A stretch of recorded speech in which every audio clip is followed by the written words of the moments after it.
Good morning, everyone, and thank you very much for joining us for this webinar on ISO 27001, the new edition from 2022. We're going to be talking about the changes. How do you actually adopt the standard, or how do you actually transition if you already have ISO 27001 2013? Just to let you know, we will be recording the webinar and sending it out to everyone that's joined, as well as publishing it on our website a little bit later on today. It's going to take about 45 minutes, followed by any questions you may have. So if you could please use the messaging function for any questions, and I'll cover those off at the end. So let's begin.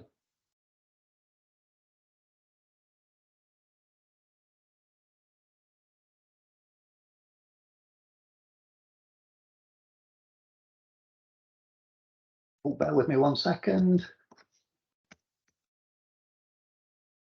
Right, so what we're going to talk around is sort of why ISO 27001 and what's actually the standard all about and why is it actually needed.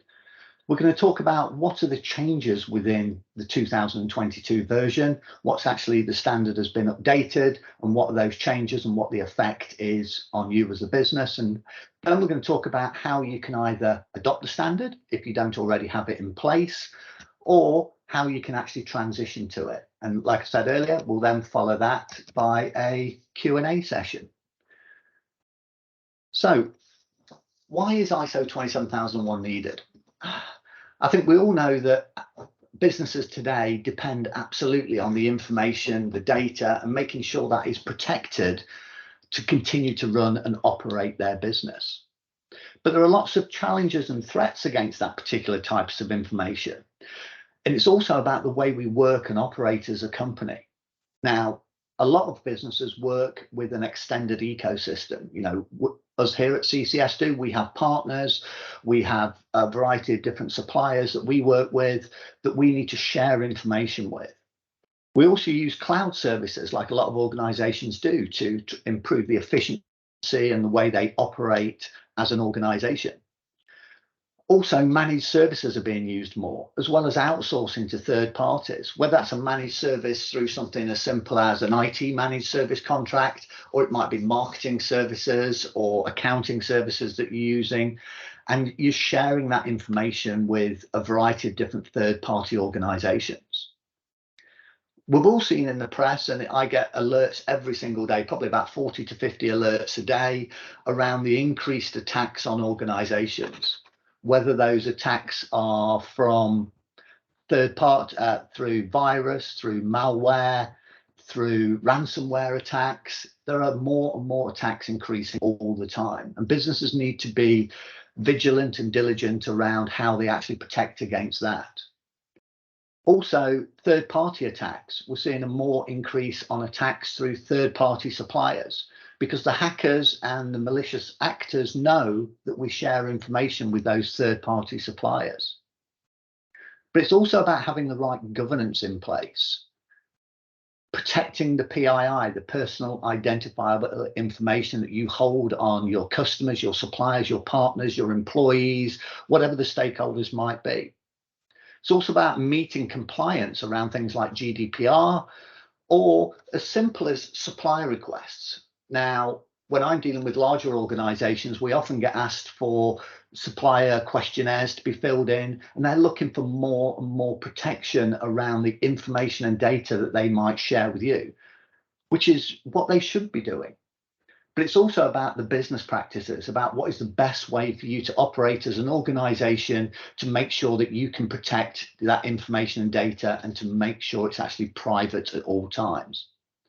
But we all know if that data is threatened, compromised, or you just simply can't get access to it, the impact to business can be absolutely huge.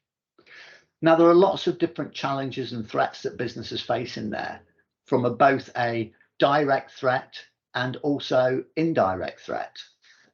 Now, from a direct threat point of view, there are lots of different challenges around, you know, whether it's an out-of-date security policies that you might have loose security within the organization. You might have grown very, very quickly, and you're trying to scale your business, but haven't implemented the correct security policies within there.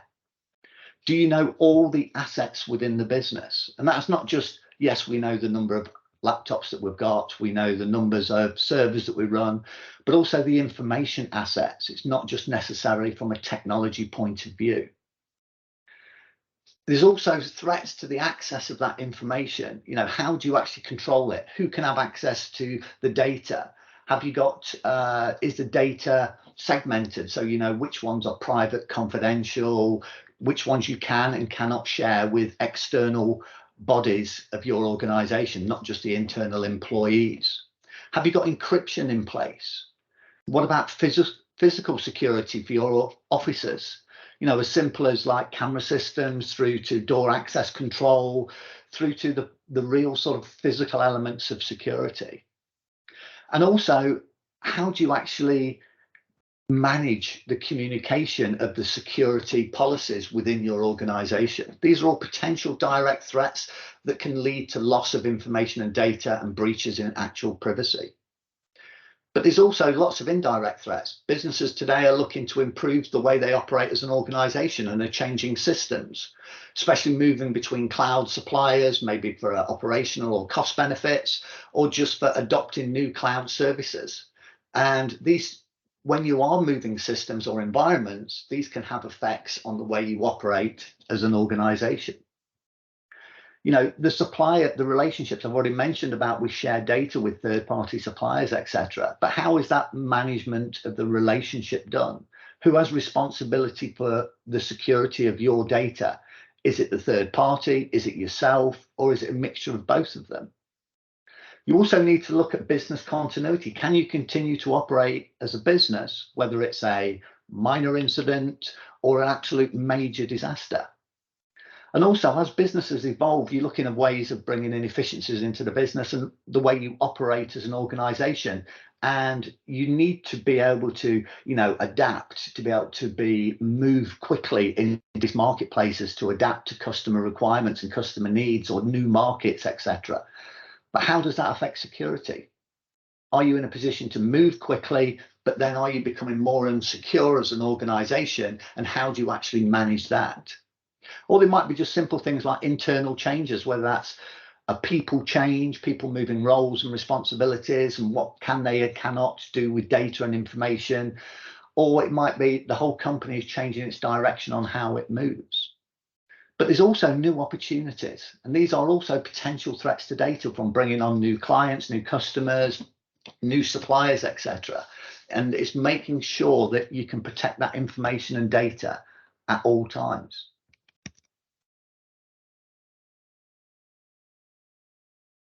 So there are options. You may already have an information security management system in place, but, you know, is it fit for purpose? It may just be an informal processes that you have documented down. It may be ad hoc as you go along. But what you really need to address and look at is to be able to identify all your information and data assets within the organization. Can the way you work currently determine what the actual threats are to that information? And can you assess the vulnerabilities within your own environment, within the people, within the technology, within the organization itself? What ISO does is enable you to look for the controls within the new standard of 27001 2022 and address those. Now, there are other options such as Cyber Essentials, which is more for smaller organizations wanting to deal with public sector. It's more of a self-assessment and a questionnaire that you fill in and then you get assessed. It has significant value for an organization because it does make you look at the overall security of the organization. But it's not a management system. The same as Cyber Essentials Plus, which is more stringent. You actually have to assess the actual infrastructure, the numbers of laptops. If you're running 200 to 300 devices, you'll have to test a certain number of those to make sure that they meet the requirements and that they are secure and looking after it. But again, it's a far better certificate than Cyber Essentials, but it's still not a management system there to help you operate and run your business in a more effective and secure manner. And this is where ISO 27001 2022 comes in. It's about protecting your data as well as stakeholders' information and data. It's about protecting the privacy, integrity, and also availability of those assets for your clients, your shareholders, or society as a whole. It's very, very important, as assets, and it needs to be protected and requires very stringent protection for an organization. And we're becoming more and more vulnerable to security threats as our dependence on information system grows ever greater. And it's vital that organizations really apply the appropriate controls in there. And by achieving ISO 27001 2022 certification, you really are demonstrating that you are preserving the confidentiality, integrity, and availability of those assets for clients and shareholders. And it really shows to the market that you're taking data and information security as a priority. So let's move on to the new standard now and see what's actually changed within there. ISO now controls 93, or ISO 27001 2022 now contains 93 controls as opposed to 114. But don't think that it's been reduced and the scope is reduced. It's actually made it better for businesses. And you must consider these in order to gain compliance to the standard and also gain certification at the end of it. These are sort of grouped into 4 key themes: organizational, people, physical, and also technological. I'll be covering a little bit around some of those controls later, but don't worry, I'm not going to go through all 93 controls, otherwise we'd probably be here for about half a day. There's been 11 new controls added, and these are within the 93, so it's not 93 plus another 11. And I'll cover those in a little bit more detail of each one and how it can impact you as a business and how it can help you as a business in protecting the information and data security within your organization. There's also been minor changes to the body. Of note, these have been things like, who are the interested parties? What do they expect and need? These could be your customers, your suppliers, regulatory bodies, or any other third party. They'll all have high expectations regarding information security management, and it's making sure that you can meet these expectations. What are the actual systems that management or information security systems you have in place? Whether that's web filtering, whether that's CASB, email security, patch management, password management, etc., DLP. What are your information security objectives? And what are you doing to achieve them, to making sure that they're documented and so that everyone within the organizations knows what they are and what their roles and responsibilities and what they actually need to do. And it's making sure those objectives really, I suppose, should be sort of SMART metrics, specific, measurable, achievable, realistic, and timely. There's no point in having objectives if you can't meet them. If you are changing and making changes to the information security management system, you need to make sure they're done in a planned manner. You need to make sure that you have documents in place and records of policies and be following it, and to use your management review teams to sign off on those changes. And you'll need to make sure you've updated that as part of the communications plan.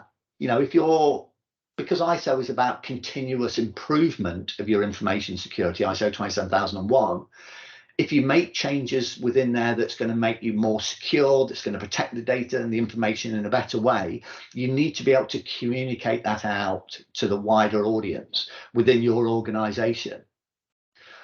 What you also need to be able to do is measure and analyze what's actually happening. Are the processes actually in place? Are they delivering the value that you actually need to do? And it's making sure that they're measured and monitored in a way and analyzed. And who shall analyze these and who shall evaluate the results and how should they actually be done? And then the management review inputs. Now, ISO 27001 is really a sort of top-down approach to make sure senior management are bought into this and that senior management reviews are taking place. They're taking place at regular intervals, and you will have management oversight that meets regularly to cover the core components of the information security management standard. And it's about that top-down approach to make sure they've bought into ensuring its continuing suitability, that it's adequate for the business, and that it's actually effective and delivering the value that you actually want.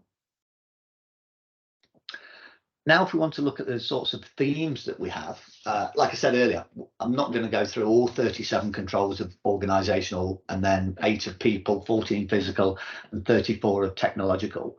I'll cover off at the end how you can get a list of all the different controls from us in a transition guide, but I'll cover that off a little bit later on in the presentation.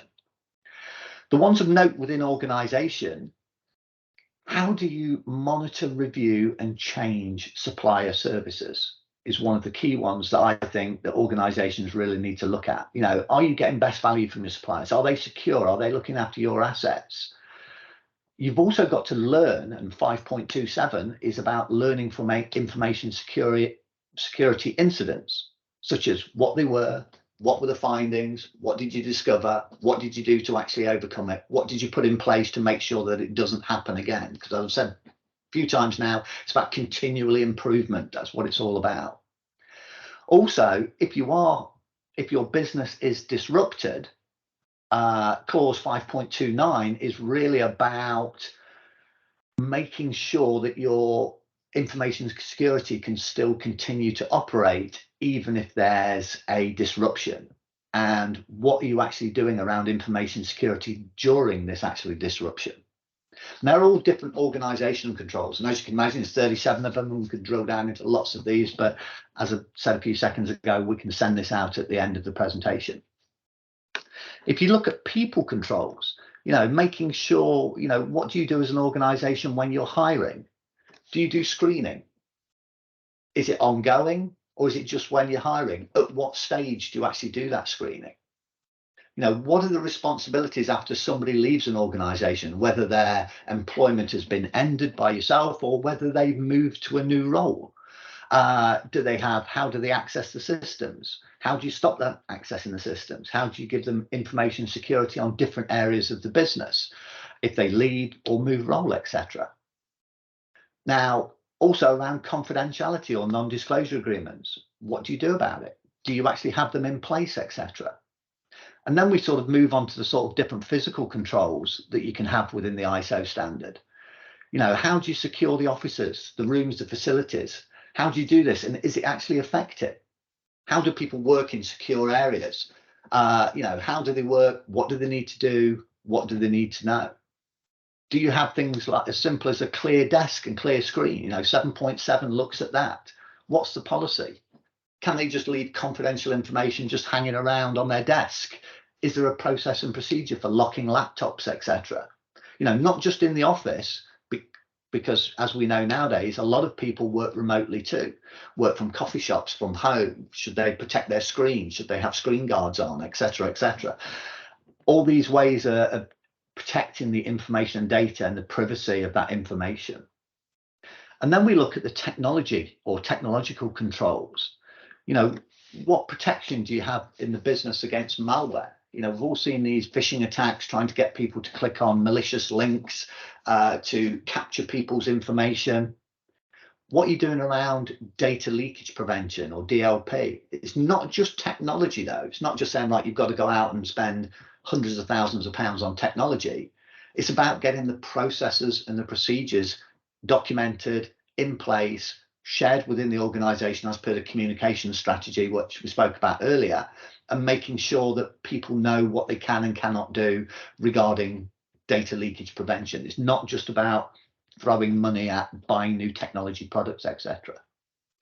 But also web filtering. Can you do it? Can you restrict what users do? We're seeing different types of, you know, fake websites coming up asking people to input their data. Can you block them? Can people just go on whatever websites they want that could potentially have malicious code within them that's trying to extract information and data from those organizations? And it's looking at the 34 controls will address the technological environments within organizations to help them improve their information and data security. So they're the sort of groups and how they're grouped into their themes of organizational, people, physical, and technology. But what about the new controls? You know, Threat intelligence can be utilised to prevent, detect, or respond to both internal and external cybersecurity threats. You can, of course, produce your own threat intelligence. However, more often than not, third parties are being used. And one of those third parties is the National Cybersecurity Centre, or NCSC, well worth a visit if you've not been there, or many third-party tools for external and internal threats. But you could also consider including threat intelligence of your third-party suppliers, because they have access to your data. A lot of organizations are just asking their third-party suppliers, are you secure? Will you look after my data? Do you have antivirus on your machines? And a whole host of different questionnaires used by organizations to vet third-party suppliers. But there are lots of technology platforms and solutions out there that can look at risks associated with third-party suppliers and give you an objective view of what threats and risks are posed to your business from sharing information or system access or access to your environment with third-party suppliers. Many businesses have adopted cloud services, as I mentioned earlier. Makes you more agile, reduce your costs, greater flexibility, or maybe just for operational or financial benefits. But do you have processes for acquiring those cloud services, for using them, for managing them correctly? How are the cloud service providers chosen and used? What are the requirements for security of those cloud services? Who is responsible for governance on how the cloud service itself is used within the organization? How do you manage multiple cloud providers? We're often using multiple different cloud providers to help us in businesses. I use a cloud-based CRM system, a cloud-based financial system. I'm using multiple different cloud services. Yeah, but how do you manage those? How do the cloud services fit in with your overall security strategy? And how do you mitigate from or cease using a cloud service provider? Or how do you migrate away from that service provider? Because businesses might be on, say, AWS today, but might want to go on to Azure or Google or GoDaddy, or any of the other hyperscale providers. And it's about making sure that you've got processes and procedures in place to protect the information and data of cloud-based services. And that's one of the really interesting new controls within ISO 27001. Whether you go a disaster, whether it's a minor incident or a major disaster, businesses need to be able to understand what the role is played by their information security platforms and services in really maintaining that business continuity. And turns around things like recovery time objectives and the overall business impact. You need to be able to recover quickly, efficiently, and with the least disruption possible. This new control really is there to detect and help you during that, to make sure that you can get back as quickly as possible and that IT and information is ready in the event of a disaster.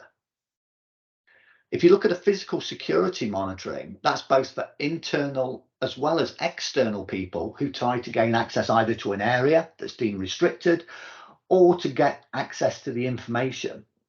And it's about making sure people have got the correct permission, by putting in place necessary, and I'll stress that word, as well as functional surveillance tools.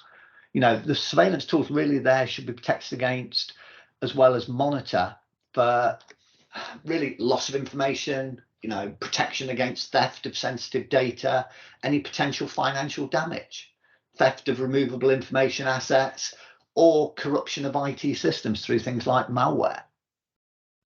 If we look at configuration management, this is really there to help you manage the configuration policies for hardware and new systems, as well as existing systems that are already in place. You should really understand the security configurations of any of the infrastructure, software, systems. If hardware devices hold any type of configuration data, our software platforms or applications solution systems, what are the roles and responsibilities for management of configuration? How do you manage the configuration of your IT and information security assets? And is there an audit trail in there? How can you manage who's done what changes to when and why? and monitoring of configuration file operations, making sure that they're actually monitored. The new control number 6 is really around data deletion. And it's really about maybe complementing your existing data retention policies that you might have for whatever governance or compliance or regulation, such as GDPR. And it's about maintaining tasks to the deletion and destruction of data and or IT assets. Maybe the use of software tools or working with third parties that manage and assist with data deletion. What is the process? How do you manage? How do you ensure that if you are using third parties, that data is deleted and that no further loss of data can actually happen from, out of date infrastructure or hardware or software systems, etc. Now, data masking, that's used really to protect sensitive PII information or personal identifiable information. And it really goes beyond a company's traditional data protection and policies and procedures. It should cover legal, statutory and regulatory use of storage and really of storage of employee, customer and any third party supplier's data. And that control there is really to help you manage that process and to make sure you've got the best processes and procedures in place. All businesses should make sure that they're managing potential data leakage. If data is accessed, transferred or taken away by unauthorized or malicious actors, whether internal or external, the impact to the business, I've said before, can be huge. And this new control really enables you to proactively detect and prevent the unauthorized access, disclosure and extraction of information, either by, as I said, internal, external, people or even systems. Now, Control 9 is about monitoring to help you detect uncharacteristic behavior and possible information security events. It's regarding your network systems and applications and should be monitored for uncharacteristic activities. Are files being accessed in certain areas that wouldn't normally be accessed? Is information moving from one place to the other that doesn't normally happen? And it's making sure that you've got the appropriate steps in place that need to be taken to understand how any possible security events could happen. You should also keep records of the monitoring, which should really be retained for auditing as well as for a defined retention period. And monitoring activities should cover really traffic, both inbound and outbound on your network, who and what has access to what systems and what applications, what has changed in any configuration, as we said, that new control around configuration management of your environment, logs for the security tools and any user activity, and making sure they are monitored and controlled and make sure they're in place to detect if this looks like something that's not as it should be. With the increased numbers of cyber attacks, especially phishing emails, etc., that target users to visit a website that may have malicious malware on it if they visited, that then could later infect a user's device as well as a network or any other device attached to it, you should really have the appropriate web security and filtering controls in place to both restrict and control which external websites can, should I say, and cannot be accessed to prevent security threats. The new Control 10 will enable you to eradicate security risks, malware, etc., that happens if a user's accessing external websites and with malicious content on it.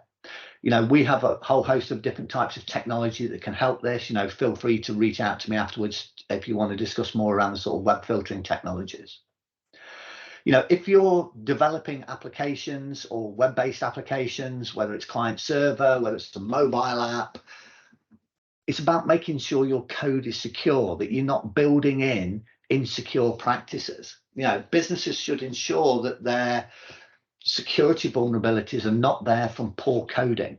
This new control really is there for you to prevent security risks, as well as potential weaknesses that may lead to breach or loss of information and data from poor software coding by design. Making sure that you can apply and review security software coding practices and principles to make sure you reduce it as much as possible. Now, that's kind of covered off. I know that's sort of almost a whirlwind tour of what's new in there. And like I said, I can send out further information later on all the new controls within there and details around each one and what it will mean to you as a business.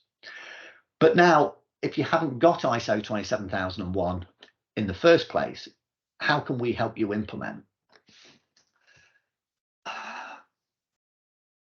First of all, we perform a simple gap analysis. All this is delivered by IRCA qualified consultants, which is the International Register of Certified Auditors, which is the same level of qualification as a UCAS auditor that would come in and do a third-party audit of you, or an independent auditor, the qualifications that they have to be able to be an auditor.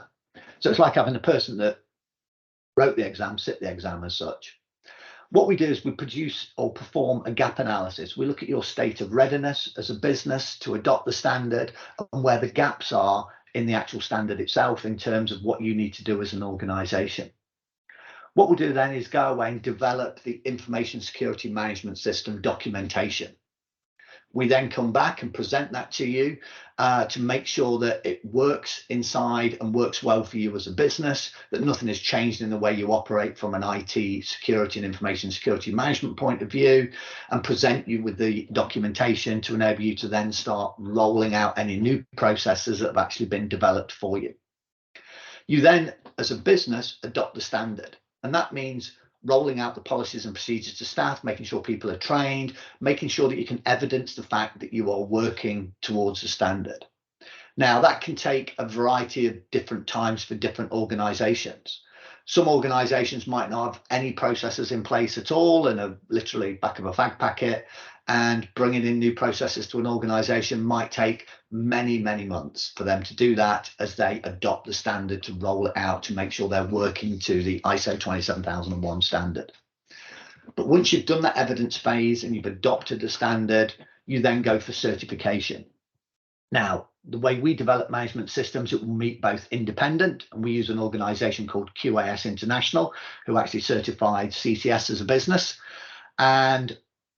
or we can use UCAS or IAS or IAF bodies to actually certify you as an organisation. Some businesses want to go purely UCAS route, some are happy with going the independent route. It's really up to what the business needs and what the requirements of you as an organisation. But the work we would do as an organisation will meet both standards. And we can work with any of the UCAS auditors. You know, we work with URS, Lloyd's of London, BSI, AAC. Everyone seems to have an acronym in this. And once they've audited you, make sure you've evidenced the fact you're working to the standard, making sure that you have adopted the standard through your organisation. You are then issued a certificate to say you are an ISO 27001 2022 certified business, which then you can then start to promote that and work with that. Now, with all these 93 controls, it may seem quite daunting for organisations, you know, but don't worry, we're here to help and support you on it. The role of our consultants is to provide, you know, advice and guidance throughout the entire process to ensure you get that real successful outcome. You know, as I've said, we'll assess your existing management system, complete a thorough gap analysis, as well as drafting what's called a statement of applicability. So which of the clauses are actually applicable to you as a business? Because, for instance, the one I spoke around on one of the new clauses around secure coding, you might not develop any software code. So you don't have to build processes in for developing secure code. That will form part of the statement of applicability, and that clause will not be applicable to you. And we work with organisations to help them get that statement of applicability and making sure that it meets their business needs. You know, we'll review and draft the information security policies, you know, the statement scope that meets both your security needs of the standard, or security needs of the standard, but as well as your business needs. We'll help them develop a prioritised action plan on how you implement the standard within your organisation, talking about that evidencing phase. You know, we'll assist with the review, the development and risk assessments, what you need to do, how you need to conduct them. We'll document all the required procedures and flowcharts, you know, and produce and supply you with that information security management system manual that, as I said earlier, meets both independent as well as UCAS certification requirements. We'll also train you on how to manage and maintain the system going forward with a skills transfer.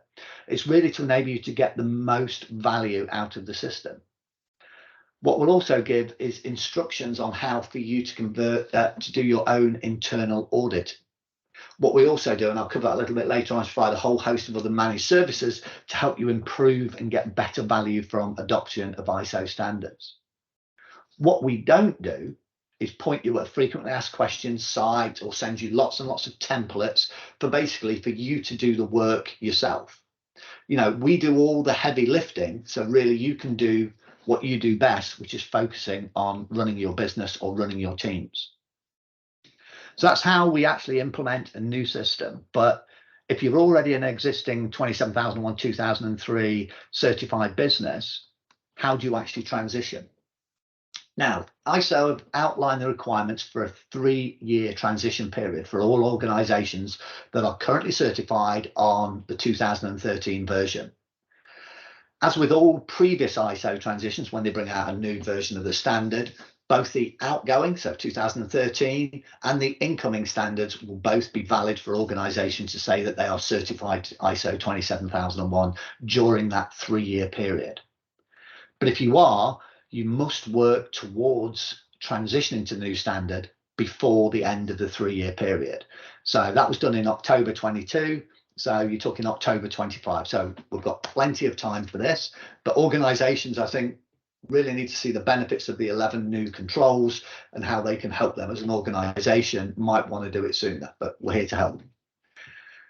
The way we help organizations transition is really simple. We provide that IRCA qualified consultant again, where we'll come in and we'll discuss what the changes and what the actual impacts to you and you as a business, what the changes that need to be made, either from a process point of view, from a procedure, or new processes and new procedures if you haven't got them in place already, and which of the new controls will actually apply. And that's part of that statement of applicability, which I've mentioned before.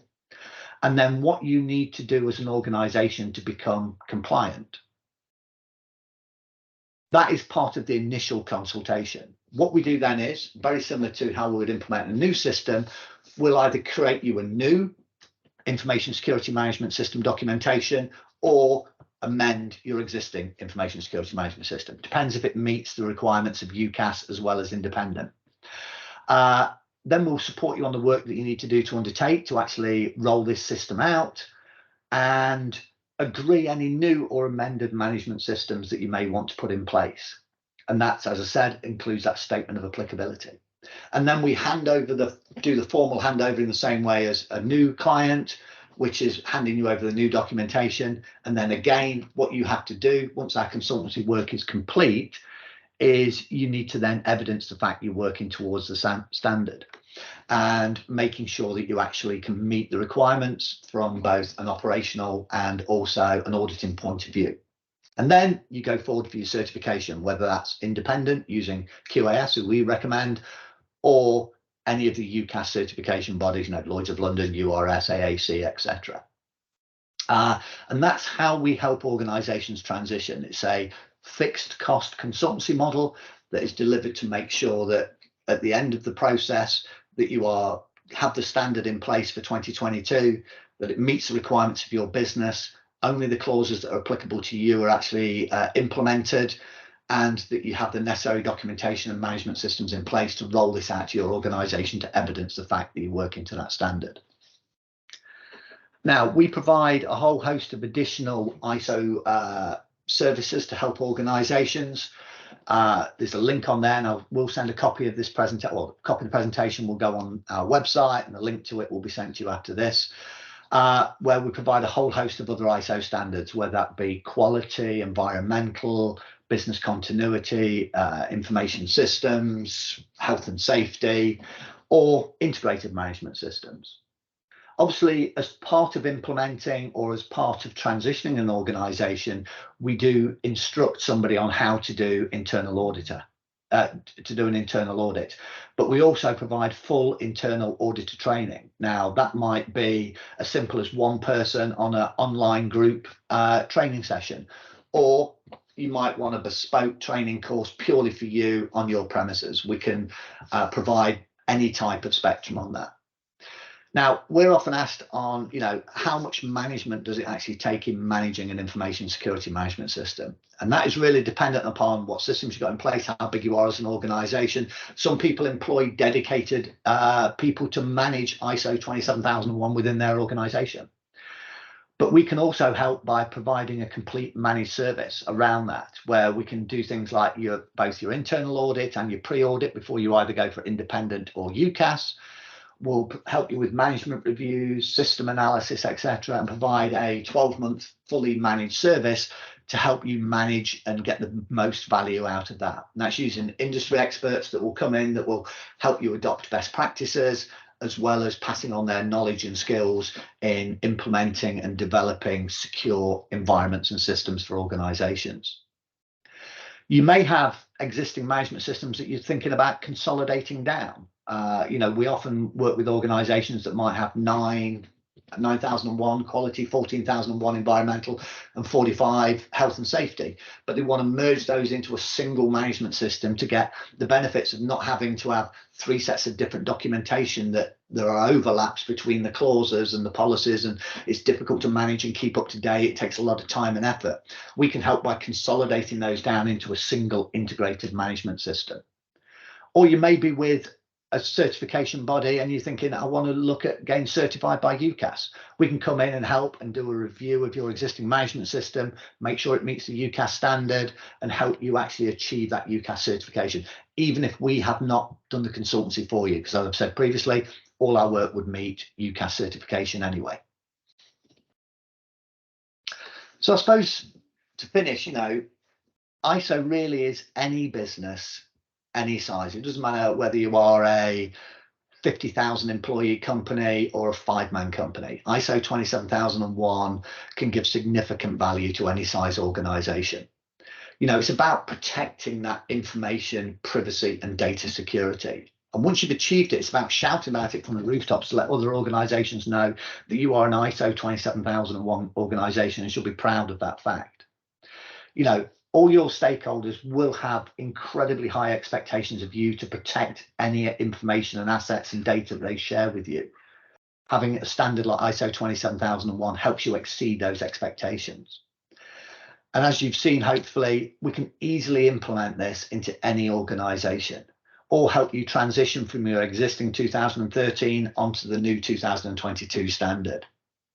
But what we've found through experience and through talking with many, many organizations, when things don't work as they should, when breaches happen, when data's lost, when businesses are impacted by privacy violations, etc., it often just means that standards are absent, that processes and procedures aren't in place to protect an organization against that, and that employees within the business don't actually know what they actually are. And the way we always see it, ISO really is about an investment. It's not a cost. It's an investment in your company to show that you can look after the data to improve the way you operate as an organization in protecting information and security, or if it's ISO 9001 in quality. It's an investment in your employees, your customer, as well as your future. And ISO will actually help you achieve all of that. Now, as I've said, we've got a transition guide. Again, this will go out where you can download that straight from our website. If you want to go on ccsrisk.com and go on to the ISO elements drop down, you'll find the transition guide in there, as well as an overview and benefits section. If you want to arrange an ISO benefits review, again, you can go straight onto our website, click on the link, put in your details, and book a 30-minute ISO benefits review, which is a one-to-one session with me or one of the team, to enable you to realize what the actual benefits are. And it's very much tailored to you and your business.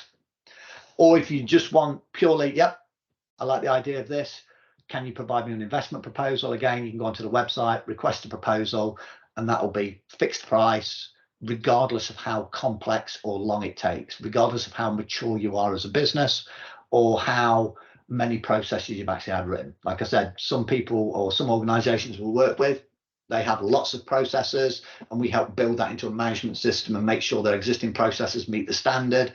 Maybe we need to change a few, some we can just use as they are, where other businesses have nothing written down. And part of our skill of our consultants is to come in, get that information out from you, and develop a management system that's applicable to you. And it doesn't matter how complex you are as a business or how long it takes. Our investment proposal is always at a fixed price, and we stay with you throughout the process to make sure you achieve the standard at the end. Now, that's kind of it for that. That was a minute over, sorry. What I'm going to do now is just change screen and just go over and see if there are any questions.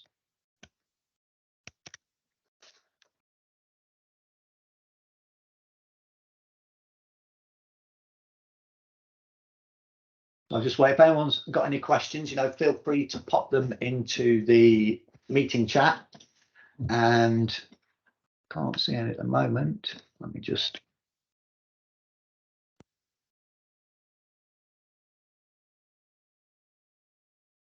Hopefully that has. I may have covered everything. I hope not. Normally I always get at least a couple of questions. Here's one from Lloyd. Do you recommend IASME before or with ISO 27001? That's a really good question. Now, or not at all. No. I would recommend for anyone dealing with public sector organisations, having Cyber Essentials is key. That's often a prerequisite from government bodies into getting Cyber Essentials. Cyber Essentials really is the starting point to looking at information security and information security management, but it is not a management system. It won't help you develop the processes or procedures. It's just a checklist. I would recommend doing them in parallel. I would recommend doing ISO 27001 and Cyber Essentials Plus in parallel. If you want to do Cyber Essentials on its own, I would do Cyber Essentials first to get the business used to looking at cyber security and information security, and then move to ISO 27001.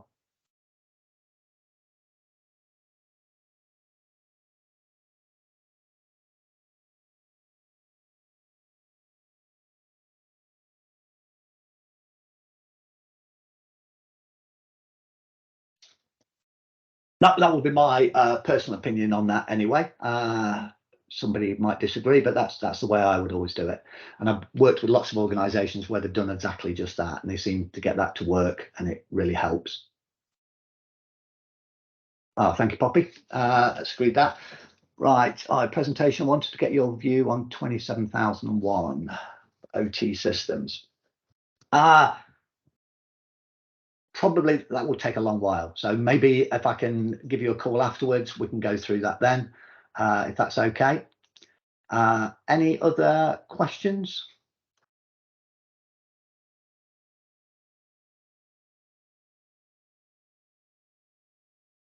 What is the difference in an individual doing an ISO 27001 certification and a company? None. Both have to meet the requirements of the standard. It doesn't matter whether you're a one-man business or a 50,000-man business. You both have to be able to evidence the fact that you are working to the standard and that you have implemented the standard and that you are following the processes and procedures that has been developed within the standard. So there is no difference. Being a large company and having 27001 in the eyes of the certificate does not make it a better certificate than a one-man person having it.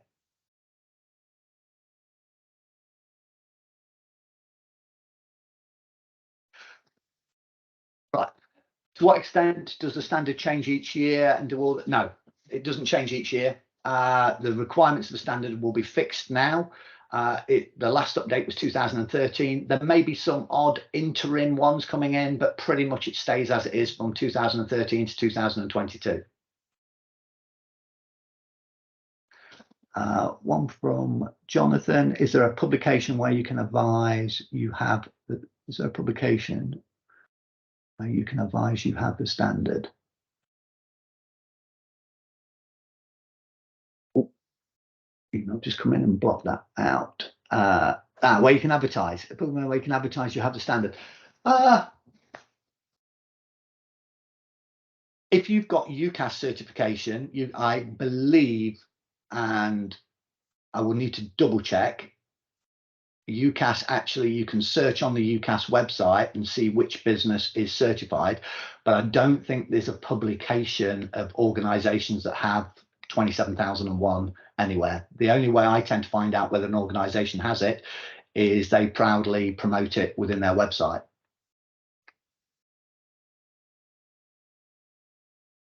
If a person, how can he start working as an auditor or consultant? If you have that qualification, Manoj, reach out to me and I can point you in the right direction to work as an auditor or a consultant.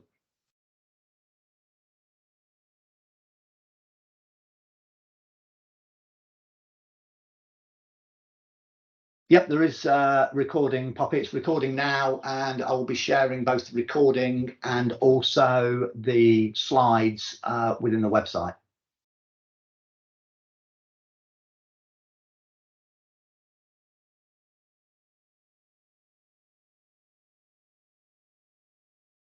Cool. Well, once again, I know a few people have dropped off now because probably time and everything, but I'm going to give you 6 minutes back. Unless there are any other questions, I'd just like to thank you all very much.